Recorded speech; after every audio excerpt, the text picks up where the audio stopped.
Welcome to the Emotionally Healthy Leader Podcast. My name is Rich Villodas. I'm the lead pastor of New Life Fellowship Church here in Queens, New York City. And as always, I'm with Pete Scazzero. Pete is the founder of New Life, as well as the founder of Emotionally Healthy Spirituality. Now, we're in a series of podcasts looking at content and themes from the book, The Emotionally Healthy Leader. And today we're going to talk about the theme of leading out of your marriage or singleness. This is a chapter that convicts me most of the time, Pete. In the book, you have four inner pilings or four roots out of which leadership flows. And this one is second on your list here. This is pretty high. When we think about leadership, at least when I think about leadership and what the conferences I've been to, the notion of marriage and singleness being connected to leadership this high, really, you don't really see it. Why did you put this number 2 really high on your list of leadership? It's a good question, Rick. I think two reasons. One is theology. Once we had our own encounter with God through our marriage, is when I realized, oh my goodness, like none of my formation ever addressed our marriage, or our singleness or our sexuality. It was never talked about. All the leadership conference, all the seminary. And so the understanding was kind of like, okay, you're a leader, build the church, advance the kingdom, and your marriage will be fine. Seek first the kingdom of God, everything else will be added on to, including your marriage will be great. And it was kind of like, your marriage is for the sake of doubling your ministry for God. That was kind of the mentality that I had, I think most of us had. So the church and ministry was first, and the marriage was second, unless there was a crisis. And no one ever asked about it. It was just kind of assumed everything's going to be fine, and everything was not fine for us. And then we had an encounter with God, Jerry and I, in 1996, in our marriage, that we knew was God. It was kind of like I was blind, but now I see. And it launched us on a journey of theological journey first, and then practical of working it out. And I think now we've seen the last almost, oh my gosh, how many years now? Almost 20 years, that the quality of a leader's marriage or singleness is a direct indicator of the quality of their leadership, that you cannot separate the two. And what you're saying is, regardless of what the numbers say, you're saying right now, that's a bold statement, that the quality of your marriage or your singleness determines the quality of your leadership. Yes. So you're saying that if someone does not have a high quality marriage, or they don't have a high quality, they're not living out their single life in a way, but their church is growing rapidly, what you're saying is there's a disconnect. Yes, now let me just give a proviso here. In some cases, if you're married, for example, and your spouse makes their choices as well, right? So let's take that into account, that some spouses just are not, situations where the spouse doesn't want to, be equipped and trained to have a great marriage that reflects the love of Christ. As you have to accept that. It doesn't mean you're, quote, disqualified by any means, but that you understand, at least theologically, that you're putting energy into that. You're not running away from that painful marriage to leadership. Right. So I just want to give that breath. But what I'm saying is that when Paul talks about in 1 Timothy 3:8, that he says one of the qualities or requirements of being an overseer is that your house is in order, that there's the organism of your family or your personal life is in order, because he knows that if you're going to have a healthy organism you're going to develop here outside in the new family of Jesus, that assumes the requirement is that you've got your home life is a reflection of the health you're trying to produce outside. Yeah. So the problem is we have many folks who are single or married that have inner lives that are a lot of order, and yet trying to grow healthy churches, and that then impact the world, and that's a disconnect. Yeah. So in your book, you talk about this, the idea of vocation as marriage and singleness as a vocation. It's not something that you typically hear about, particularly evangelical circles. What do you mean by marriage as a vocation and singleness as a vocation? Yeah, so vocation is the word for calling. And so we all have the same. If you're a Christian, you're a follower of Jesus, we all have the first vocation, which is we're called to Jesus. We're called to Jesus, by Jesus, and for Jesus. He's our life. That's my first vocation. I'm married to Jesus, all of us. Yeah.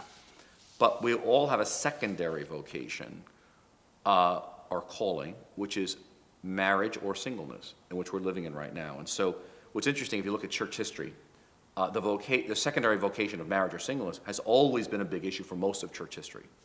So for the first 1,500 years of the church, if you really wanted to serve Jesus and be a leader, the preference was singleness. And so singles were in the front of the church, and married leaders were in the back of the church. But then after the Reformation, it was a reaction. Then it was, okay, if you're single, you go to the back of the church, and married people in the front of the church. And that's where we have lived, really since the Reformation, most of the Protestant evangelical Pentecostal tradition. But both are critical. Marrieds and singles are both needed to advance the kingdom. Married speak to the depth of the love of Christ, because they make a vow to love just one person well. Singles speak and bring the breadth of the love of Jesus. And they're able to, because they're not limited by a vow, they're able to offer themselves to a wider number of people and show the love of Christ. So we need both marriages and singleness that are healthy to inform our churches, from our leadership, to build healthy communities that, again, transform the world. Yeah. So let's take both of these items separately, marriage and singles. So this is a really powerful theological vision. What does it mean to lead out of your marriage? Help us understand, you're married, now you're leading out of that reality. Yes. What's that mean? So if you're married, you made a vow to love this one person the rest of your life. Yeah. And I like to compare it to a monastic vow. A person makes a vow over a 6 to 8 year period to be a monk in a community, and they go through a whole process. But once they make that vow, their entire life is informed by their vow to be a monk. Every decision, every priority. Now, if you are married, you made a vow to marry one person and to love them totally, freely, faithfully, fruitfully the rest of your life. That was a vow. That means every decision you make from that point forward is informed by that vow. So I don't say, oh, I'm a Christian leader and I'm married.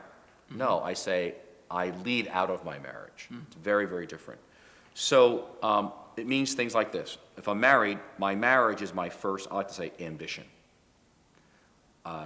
Paul gives a theology of marriage that's so profound in Ephesians 5:32, where he says, he's talking about husbands and wives, and then he says, oh yeah, for this reason a man will leave his father and mother and be united to his wife, and the two will become one flesh. And then he says, this is a profound mystery, but I'm talking about Christ and the church. Because Paul can't separate earthly marriage of male and female from this understanding of the marriage of Jesus and the church. And so if I'm married, I have made a vow that my first ambition is first to build a great marriage that reflects the love of Jesus. It's not to build new life for me. It's my relationship with Jerry, out of which we offer the love of Jesus to the world.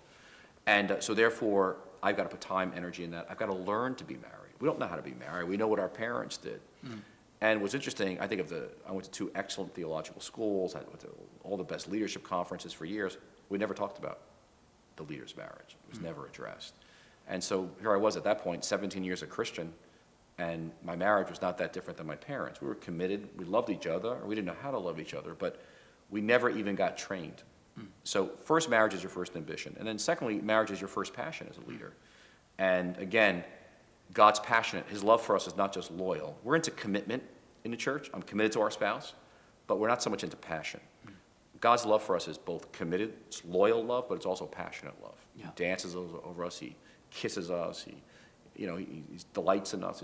It's a passionate love that's centered on the cross. So we pray for passion, we cultivate passion in our marriage. Again, most of the time we're passionate for the church, and then we got a little bit left over, we go passion for the wife or husband. Right. And you're saying that should be... It's reverse. My first passion is my spouse. And then lastly, my marriage, if I'm married, is a sign and wonder for Christ. It's a pointer. People can look at our marriages, and there's a love here that's out of this world. It's the closest thing to the love of the Trinity itself, because our love as a married couple has a sexual dimension. We're naked with each other. I'll only do that with one person on the whole earth. I'm more than brother or sister. We're more than co-workers. We're more than best friends. We are lovers.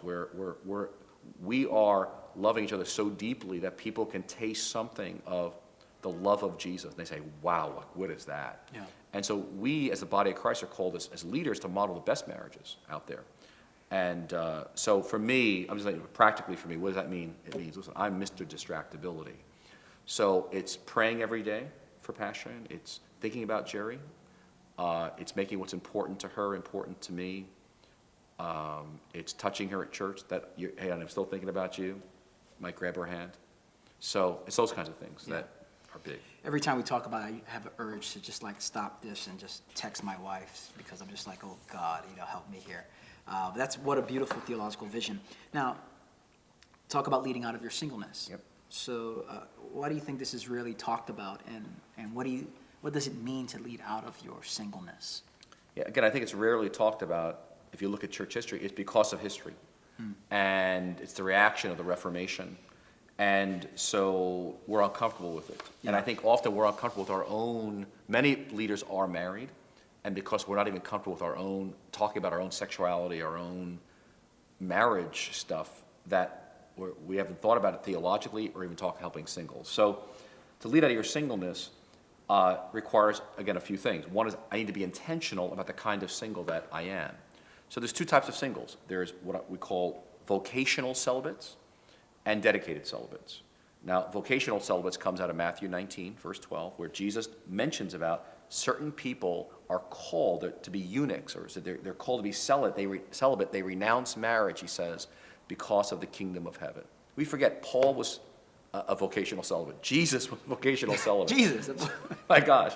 And so there are a few, very few, Yeah. who feel called to skip the sign of marriage and go right to our marriage to Christ. And because there's no marriage in heaven. And they live out of that place. We know we had one person on our staff who's out, really discerning that right now for her life.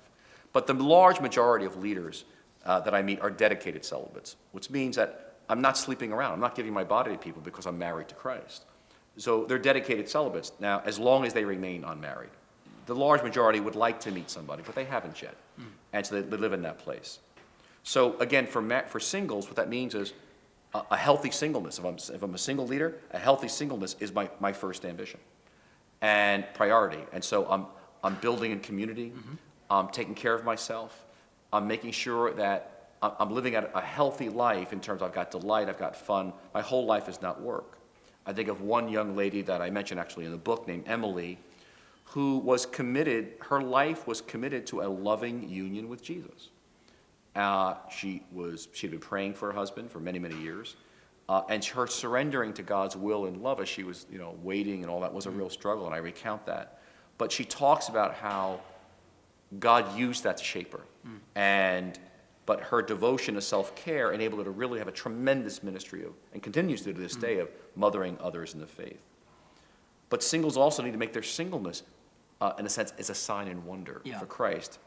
And so they're investing in community and health. And I think of one fellow, again, he's a pastor in a large city, had moved there recently, but he's very intentional about his singles. He's in his mid-40s, would like to meet someone, hasn't happened yet, but he's creating community.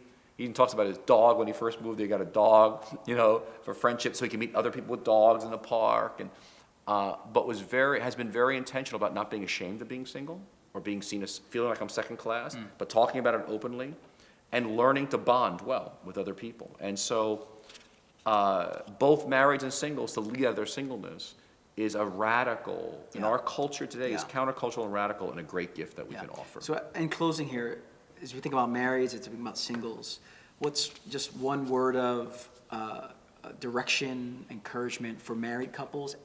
Because again, we're connecting this to leadership. Yes. And one word of encouragement for singles. Yeah, so I think if you're married and you're a leader, I would say that you want to think through, first of all, looking at your life and your priorities and saying, am I giving my spouse and our marriage the kind of time and energy it deserves?